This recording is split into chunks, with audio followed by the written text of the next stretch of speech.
The write your own section of your account is exactly what it sounds like. It's where you can create your own message from scratch. So, whatever you need to send out, whether it's a quick update or you just want to write your own message, you'll come into the write your own section of the account.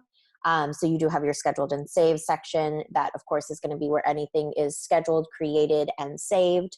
And then you do have reporting, which is going to show you reporting on just the write your own section as you send from it.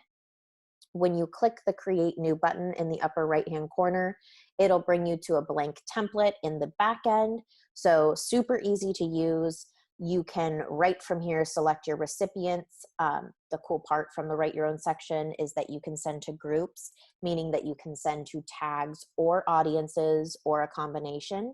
You can also send to individuals. So you can send to a max of 10 people at a time if it's maybe a much more condensed group of people that you're trying to reach. So you can do either or.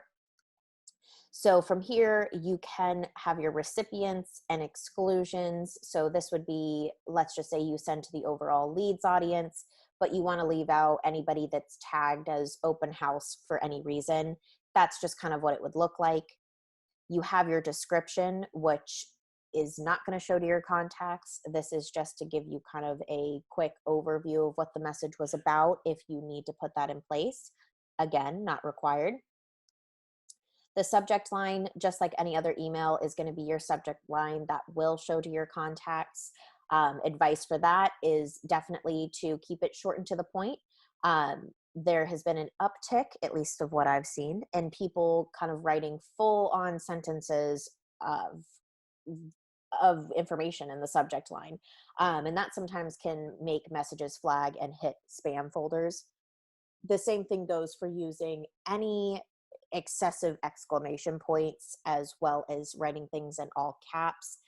Basically, what I tell people is if it looks like spam to you, don't do it. And then you have your greeting with your first name and without your first name. So again, consistent throughout the account. We will always address your contact by their first name if they have it in their contact information.